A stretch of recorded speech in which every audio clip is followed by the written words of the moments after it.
As King Darius of the Medes and Persians, I ascended to the throne after the fall of Babylon.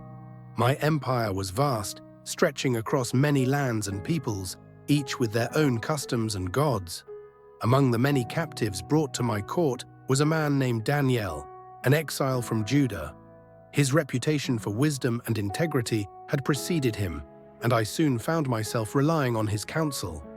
Daniel was unlike any other advisor in my court. His insight and understanding were unparalleled, and he possessed a remarkable ability to interpret dreams and visions. This talent had served him well under my predecessor, King Nebuchadnezzar, and it quickly became invaluable to me.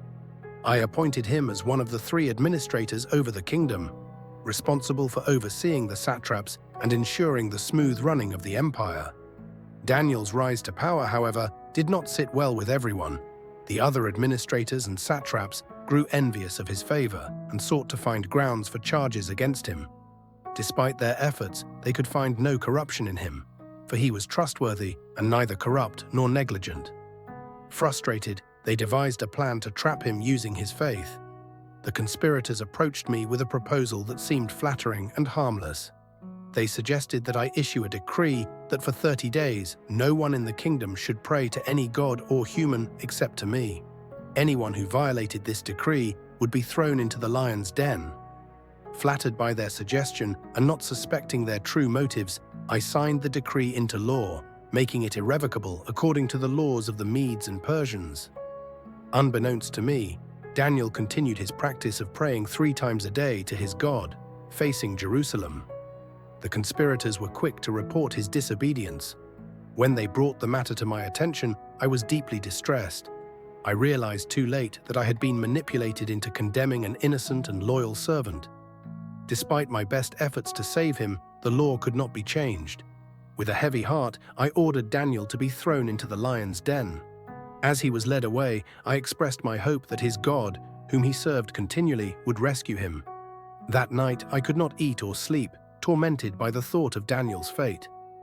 As Daniel was lowered into the lion's den, I could only imagine the fear and uncertainty he must have felt. The den was a dark, foreboding place, filled with the roars and growls of hungry lions. Yet Daniel's faith in his God never wavered. He stood firm, trusting that he would be protected. According to Daniel, as soon as he was in the den, an angel of his God appeared. This angel, radiant and powerful, stood between Daniel and the lions. The lions, which had been pacing and growling, suddenly became calm. Their fierce eyes softened, and they lay down as if in the presence of a great and calming force. Throughout the night, Daniel remained unharmed. The lions, which were known for their ferocity, did not touch him. Instead, they seemed to recognize the divine presence that protected him. Daniel spent the night in prayer and reflection, his faith unwavering. He later told me that he felt a profound sense of peace, knowing that his God was with him. At the first light of dawn, I rushed to the den, my heart heavy with worry. I called out to Daniel, hoping against hope that he had survived. To my immense relief, he responded. His voice was calm and steady as he explained that his God had sent an angel to shut the lions' mouths. They had not harmed him because he was found innocent in God's sight. When Daniel was lifted from the den, I saw with my own eyes that he was completely unharmed. There was not a scratch on him. The lions, which had been so menacing, now seemed almost docile. It was clear to me that something miraculous had occurred. The same lions that had spared Daniel showed their true nature when his accusers were thrown into the den. They did not hesitate to attack, demonstrating the true danger Daniel had faced.